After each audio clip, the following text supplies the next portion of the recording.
Hi friends, ఈరోజు నేను ఒక డిఫరెంట్ మూవీని ఎక్స్ప్లెయిన్ చేయబోతున్నాను. ఈ కథ ఎవరికి నచ్చకపోవచ్చు, ఎందుకంటే ఇది ఒక అక్క తమ్ముడికి సంబంధించిన కథ. ఈ మూవీ లైన్ చూసినప్పుడు నాకు ఏంటి ఇలా రాశారు, మన తెలుగు సినిమాలో ఇలా తీయరు కదా అనిపించింది. అయితే ఈ స్టోరీ లైన్ నిజంగా జరిగిన సంఘటనని ఆధారంగా చేసుకుని తీశారని తెలిసిన తర్వాత ఖచ్చితంగా ఈ స్టోరీని అందరికీ తెలిసేలా చేయాలి అనుకున్నాను. ఎందుకంటే ఇది ఒక అవేర్నెస్గా ఉపయోగపడుతుంది అనిపించింది. ఎందుకంటే ఇప్పటి వరకు మనం ఎన్నో రకాల దొంగతనాలు చూస్తుంటాం.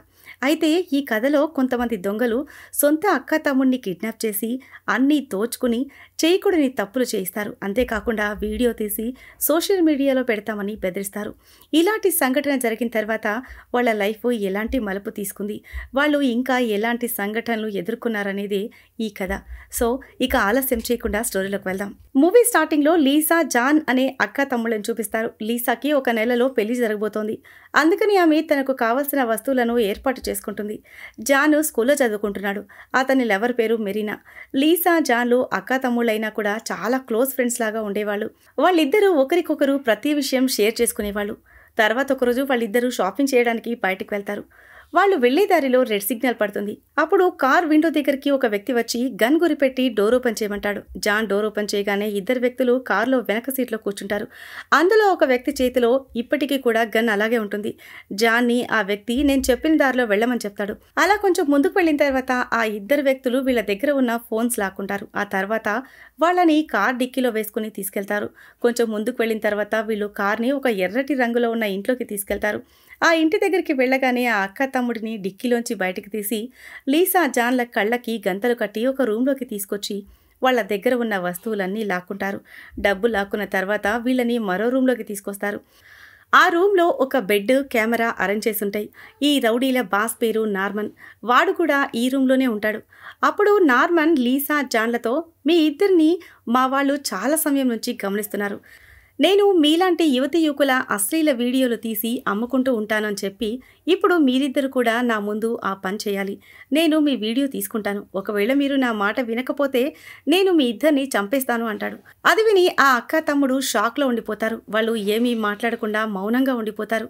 నార్మన్ జాన్ని వెళ్ళి బెడ్ మీద పడుకోమని చెప్తాడు. ఒక వ్యక్తి జాన్కి గన్ గురిపెట్టుంటాడు. అది చూసి లీసా ఏడుస్తూ ఉంటుంది. నార్మన్ లీసాని వేరే రూమ్లోకి తీసుకువెళ్తాడు. ఆ రూమ్లో నార్మన్ లీసాతో మాట్లాడుతూ నువ్వు ఖచ్చితంగా నా మాట వినాలి, లేకపోతే నేను ముందు నీ తమ్ముడిని చంపేస్తాను, ఆ తర్వాత నిన్ను మేమందరం కలిసి దబిడిదిబిడి చేసి చంపేస్తాము అంటాడు. మరోవైపు జాన్కి ఒకడు బలవంతంగా వయోగ్రా టాబ్లెట్లు వేయిస్తాడు. ఇంకోవైపు లీసాని కూడా నార్మన్ గడు ఈ పనికి ఒప్పించేసుంటాడు. ఆ తర్వాత లీసాని జాన్ దగ్గరికి తీసుకొస్తారు. నార్మన్కి భయపడి లీసా, జాన్ ఇద్దరు వాళ్ళు చెప్పినట్టు చేస్తారు. వీడియో పూర్తిగా రికార్డింగ్ చేసుకున్న తర్వాత వీళ్ళని మళ్ళీ కారులో తీసుకువెళ్ళి ఒక నిర్మానుష్యమైన ప్రదేశంలో వదిలిపెట్టి వెళ్ళిపోతారు. తర్వాత అక్క తమ్ముడు ఇద్దరు ఇంటికి చేరుకుంటారు. అయితే వీళ్ళిద్దరికీ ఎవరు ఊహించుకోలేని సంఘటన జరిగింది. మరుసటి రోజు ఉదయం జాన్ విషయం మర్చిపోయి టిఫిన్ చేస్తాడు. తర్వాత జాన్ని వాళ్ళ నాన్న తన స్కూల్ దగ్గర వదిలిపెడతాడు. మరోవైపు లీసా తన బెడ్ మీద పడుకుని బాధపడుతూ ఉంటుంది.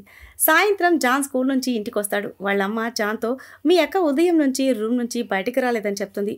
రాత్రి లీసా తన రూమ్లో నుంచి బయటకు వస్తుంది. బయటికి వెళ్లి తన లవర్ డేవిడ్ని కలుస్తుంది. లీసా డేవిడ్లకి ఒక నెలలో పెళ్లి జరగబోతోంది. అయితే ఇద్దరు ఒక కేఫ్లో కూర్చుని ఉంటారు. లీసా డేవిడ్తో నేను నిన్ను పెళ్లి చేసుకోలేను అని చెప్తుంది. ఈ మాట విని డేవిడ్ ఆందోళనకి గురవుతాడు. డేవిడ్ ఎందుకు పెళ్లి చేసుకోవో కారణం చెప్పు అంటాడు. కానీ లీసా డేవిడ్కి ఏమీ చెప్పదు. సైలెంట్గా తిరిగి తన ఇంటికి వెళ్ళిపోతుంది. మరుసటి రోజు జాన్ కూడా అదో రకంగా ఉంటాడు. తన ఫ్రెండ్స్తో కూడా మాట్లాడకుండా ఒక దగ్గర కూర్చుని ఉంటాడు. అక్క తమ్ముడు ఇంట్లో ఉన్నప్పుడు కనీసం ఒకరినొకరు చూసుకునేవాళ్ళు కాదు. లీసా చాలా సమయం తన రూమ్లోనే గడిపేది. జాన్ రోజు స్కూల్కి వెళ్తాడు. స్కూల్ నుండి వచ్చి తన రూమ్లోనే ఉండేవాడు. ఒకరోజు లీసా సైకియాట్రిస్ట్ దగ్గరికి వస్తుంది. ఈ డాక్టర్ పేరు ఈవా. లీసా డాక్టర్కి జరిగిన సంఘటన మొత్తం చెప్తుంది. రాత్రి డేవిడ్ లీసా దగ్గరికి వస్తాడు. తను ఎందుకు పెళ్లి చేసుకోకూడదు అనుకుంటుందో కారణం చెప్పమని అడుగుతాడు. ఈసారి కూడా ఆమె తనకేమీ చెప్పకుండా రూమ్లో నుంచి తరిమేసి పడుకుంటుంది. డేవిడ్ లీసా తండ్రితో కూడా మాట్లాడతాడు. అయితే తన తండ్రికి కూడా లీసా ఎందుకు పెళ్లి చేసుకోకూడదు అనుకుంటుందో తెలీదు. మరుసటి రోజు లీసా తండ్రి పుట్టినరోజు. అందుకని అందరూ పార్టీ చేసుకోవడానికి బయటకు వెళ్తారు. దారిలో అక్క తమ్ముడిద్దరూ మాట్లాడుకోరు. ఆ అక్క తమ్ముడిద్దరూ కనీసం ఒకరినొకరు చూసుకోవడం కూడా లేదు. పార్టీలో లీసా తల్లిదండ్రి ఇద్దరూ ఎంజాయ్ చేస్తారు. అక్క తమ్ముడు ఇద్దరూ సైలెంట్గా ఉంటారు. జాన్ లీసాలు ఒకరితో ఒకరు మాట్లాడుకోకుండానే పార్టీ అయిపోతుంది. రాత్రి పార్టీ అయిపోయిన తర్వాత అందరూ ఇంటికి బయలుదేరతారు. మళ్ళీ లీసా డాక్టర్ ఈవా దగ్గరికి వెళ్తుంది. డాక్టరు లీసాతో మాట్లాడుతూ మీ తమ్ముడితో అలా చేసినప్పుడు నీకు మజా అనిపించిందా అని అడుగుతుంది. ఆ మాట విని లీసా సైలెంట్గా ఉంటుంది. డాక్టర్ ఈసారి మీ తమ్ముడు జాన్ని కూడా తీసుకురమని చెప్తుంది. కొంచెం సేపు తర్వాత లీసా ఇంటికి వెళ్ళి జాన్తో డాక్టర్ని కలిసిన విషయం చెప్తుంది. ఆ రికార్డింగ్ సంఘటన మర్చిపోవాలని ప్రయత్నిస్తున్నట్లు చెప్పి అందుకని తనని కూడా డాక్టర్ని కలవమని చెప్తుంది. మరుసటి రోజు ఉదయం జాను స్కూల్కి వెళ్తూ ఉంటాడు. అప్పుడు లీసా వచ్చి మనం ఈరోజు సాయంత్రం డాక్టర్ దగ్గరికి వెళ్ళాలి అని తనకి గుర్తు చేస్తుంది.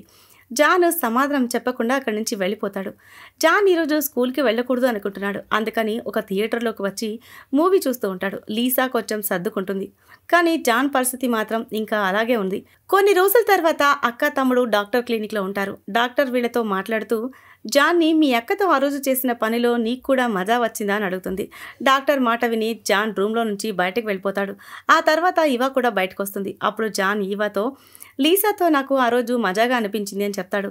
ఆ తర్వాత అక్క తమ్ముడు ఇద్దరు కారులో ఇంటికి బయలుదేరతారు. ఈవా లీసాకి జాన్కి నీతో ఆ రోజు అలా చేయడం మంచిగా అనిపించిందట అని చెప్పుంటుంది.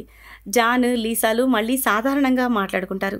ఈవాతో మాట్లాడిన తర్వాత జాన్ మనసు కూడా కుదుటపడింది. ఆ తర్వాత వాళ్ళిద్దరూ ఇంటికి వెళ్ళి ఎవరి గదిలో వాళ్ళు పడుకుంటారు. కొన్ని రోజుల తర్వాత లీసా పరిస్థితి సాధారణంగా అయిపోతుంది. ఆమె డేవిడ్తో నిశ్చితార్థం చేసుకుంటుంది. ఈవానే లీసాని బాగు చేసి పెళ్లికి రెడీ అయ్యేలా ట్రీట్మెంట్ చేసింది. అయితే లీసాకి నిశ్చితార్థం జరగడం జాన్కి అస్సలు ఇష్టం లేదు. ఎందుకంటే తను మనసులో లీసాని కావాలి అనుకుంటున్నాడు. మరుసటి రోజు జాన్ ఈవా క్లినిక్కి వెళ్తాడు. అయితే ఈవా పని మీద వేరే ఊరు వెళ్ళుంటుంది. లీసా ఎంగేజ్మెంట్ వల్ల జాన్ బుర్ర పాడైపోతుంది. అందువల్ల ఆమె మీద కోపం పెంచుకుంటాడు. రాత్రి లీసా జాన్ దగ్గరికి వచ్చి నువ్వు నాతో ఎంజాయ్ కోరుకుంటున్నావు, కానీ ఇది మంచి పద్ధతి కాదు, మళ్ళీ ఇలాంటిది కుదరదు అని చెప్పి వెళ్తూ ఉంటుంది. అప్పుడు జాన్ ఆమెతో ఆ రోజు నాతో నీకు కూడా మజా వచ్చిందా అని అడుగుతాడు. అప్పుడు లీసా నువ్వు ఇలాంటి మాటలు మాట్లాడకూడదని చెప్పి అక్కడి నుంచి వెళ్ళిపోతుంది. అర్ధరాత్రి జాన్ లీసా రూమ్లోకి వెళ్ళి ఆమె మీద బలాత్కారం చేస్తాడు. మరుసటి రోజు లీసా చాలా బాధగా కంగారుతో ఉంటుంది. కానీ ఈయన కొడుకు మాత్రం రూమ్లో హాయిగా నిద్రపోతూ ఉంటాడు. లీసా తర్వాత ఏం చేయాలా అని రోజంతా ఆలోచిస్తూ ఉంటుంది. అలా చాలాసేపు ఆలోచించుకున్న తర్వాత డేవిడ్ దగ్గరికి వెళ్ళి మనం త్వరగా పెళ్లి చేసుకోవాలి, నాకు మా ఇంట్లో ఉండటం ఇష్టం లేదు అని చెప్తుంది. మరోవైపు జాన్ ఇంట్లో అదోలా ఉండటం వాళ్ళ అమ్మ గమనించి తన దగ్గరికి వెళ్ళి తెలుసుకునే ప్రయత్నం చేస్తుంది. ఆమె ఎంతసేపు అడిగినా కూడా తను ఏమీ సమాధానం చెప్పడు. మరోవైపు లీసా నిశ్చితార్థమైన తర్వాత పెళ్లి పనులు ముమ్మరంగా జరుగుతూ ఉంటాయి. అందువల్ల జాన్కి ఆందోళన ఎక్కువైపోతుంది. 2 రోజుల తర్వాత పెళ్లి జరుగుతూ ఉంటుంది. ఆమెకి పెళ్లి జరగడం చూసి జాన్ కంగారు పడుతూ ఉంటాడు. పెళ్లిలో అందరూ పాటలు పాడుతూ డాన్స్ వేస్తూ ఉంటారు. కానీ జాన్ ఒక్కడే ఒంటరిగా తిరుగుతూ ఉంటాడు. అంతలోనే డేవిడ్ బాత్రూమ్కి వెళ్తాడు. జాన్ ఒక కత్తి తీసుకుని తన వెంట వెళ్తాడు. జాన్ గాడు కత్తితో వాళ్ళ బావని పొడవాలి అనుకుంటున్నాడు. కానీ అంత ధైర్యం చేయలేకపోతాడు. ఆ తర్వాత జాను ఒక గ్లాసులో వైన్ పోయించుకుని బాత్రూంలోకి వెళ్ళి చేతికి పని చెప్తాడు. తన పాదరసాన్ని గ్లాసులో వేసి తీసుకెళ్లి తన బావకి తాగమనిస్తాడు. మందులో ఏముందో తెలియదు కాబట్టి వాళ్ళ బావ మందు మొత్తం తాగేస్తాడు. తెల్లారేసరికి లీసా పెళ్లి జరిగిపోయి ఉంటుంది. ఆ తర్వాత వీడ్కోలు కార్యక్రమం జరుగుతూ ఉంటుంది. లీసా తన తండ్రిని తల్లిని కౌగిలించుకుంటుంది. జాన్ డేవిడ్ని హక్ చేసుకుంటాడు. ఆ తర్వాత జాను లీసాని గట్టిగా కౌగిలించుకుంటాడు. జాను లీసా తన కౌగిట నుంచి వెళ్ళకూడదు అనుకుంటాడు. లీసా జాన్ని వదిలించుకుని డేవిడ్తో వెళ్ళిపోతుంది. జాన్ లీసాని ప్రేమిస్తున్నాడు. కానీ లీసా డేవిడ్తో పెళ్లి చేసుకుని అతనితో పాటు వెళ్ళిపోయింది. జాన్కి లీసాతో ఎంజాయ్మెంట్ దొరికింది అనుకుంటున్నాడు. లీసాకి కూడా అలా కలవడం నచ్చింది. కానీ తన మనసు అంగీకరించలేదు. తను అక్క తమ్ముడు బంధాన్ని సమాజం దృష్టిలో పాడు చేయాలి అనుకోవడం లేదు. లీసా మనసులో కూడా జాన్ మీద ప్రేమ ఉంది. ఆమె తన మనసు అదుపు తప్పేలోపు డేవిడ్ని పెళ్లి చేసుకోవాలనుకుని తన తమ్ముడు నుంచి దూరంగా వెళ్ళాలి అనుకుంది. అయితే నార్మన్ వీళ్లతో తీసిన వీడియో ఏమైందో ఇప్పటి వరకు తెలీదు. ఎందుకంటే అది ఇంటర్నెట్లో కానీ మరెక్కడైనా కానీ ఇప్పటి వరకు బయటికి రాలేదు. ఈ స్టోరీ ఒక యథార్థ సంఘటన ఆధారంగా తీసింది. కానీ ఈ సంఘటన జరిగిన చాలా రోజుల తర్వాతే ఈ విషయం బయటికి తెలిసిందట. సో ఈ సీన్తోనే ఈ మూవీ ఎండ్ అవుతుంది. ఇది ఫ్రెండ్స్ ఇవాల్టి స్టోరీ. ఈ స్టోరీ కనుక మీకు నచ్చినట్లయితే మరికొన్ని ఇంట్రెస్టింగ్ స్టోరీస్ కోసం ఛానల్ని సబ్స్క్రైబ్ చేయండి. Thanks for watching.